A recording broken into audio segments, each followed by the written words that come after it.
Warahmatullahi wabarakatuh. Perkenalkan, nama saya Adi Suryana Harunisa.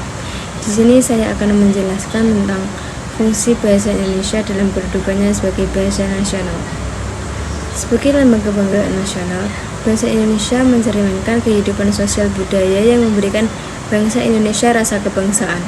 Dalam bahasa Indonesia, tergambar perilaku sosial budaya masyarakat penuturnya melalui kosakata yang digunakannya. Bangsa Indonesia yang religius, berkemanusiaan, demokratis, santun, dan nilai-nilai kehidupan lainnya tergambar dalam kosakata yang biasa kita gunakan, dan hal itu memberikan kebanggaan tersendiri. Demikian pula dengan bentuknya yang relatif sederhana dan mudah dipelajari, merupakan kebanggaan tersendiri bagi bangsa Indonesia.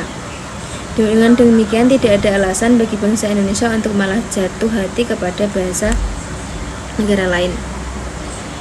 Di dalam kedudukannya sebagai bahasa Indonesia berfungsi sebagai 1. Lambang kebanggaan nasional, 2. Lambang identitas nasional, dan 3. Alat pemersatu berbagai masyarakat yang berbeda-beda latar belakang sosial, budaya, dan bahasanya, serta sarana perhubungan antar budaya dan antar daerah.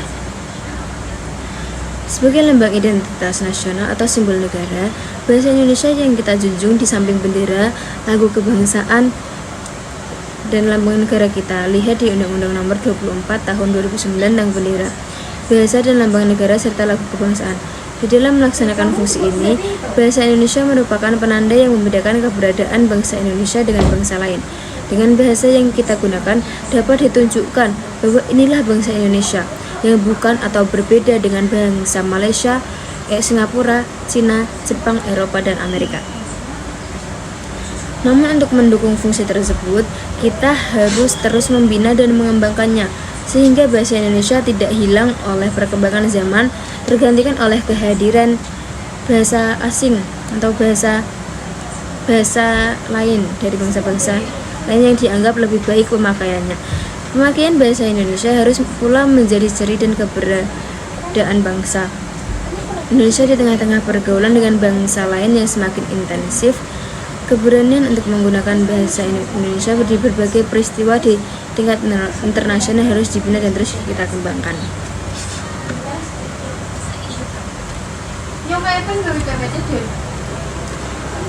Selain itu, dalam seminar politik bahasa tahun 1999 dinyatakan bahwa fungsi bahasa Indonesia sebagai bahasa negara masih ditambah lagi dengan 3 fungsi, yaitu bahasa media massa, pendukung sastra Indonesia, serta pemerkaya bahasa dan sastra daerah.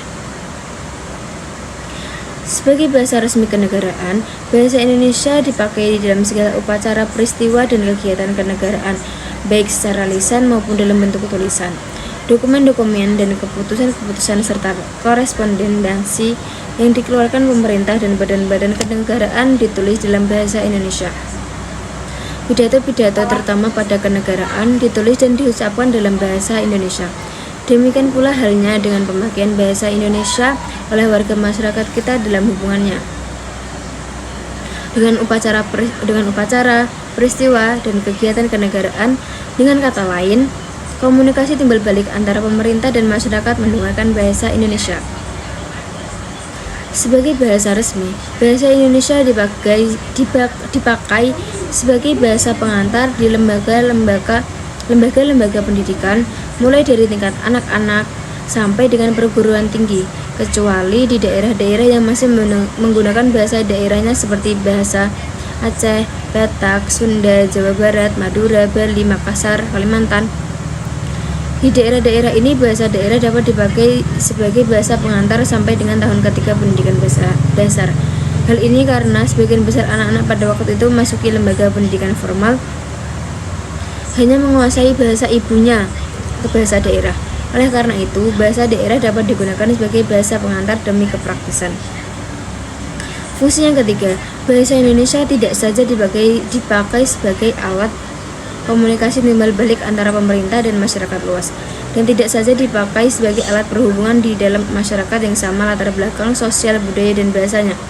Di dalam masyarakat dengan latar belakang yang sama tersebut, pemilihan bahasa Indonesia didasarkan pada pokok persoalan yang menyangkut masalah tingkat nasional. Penentuan bahasa Indonesia sebagai bahasa negara sangat dimungkinkan karena bahasa Indonesia 1. Dikenal dan dikuasai oleh sebagian besar penduduk.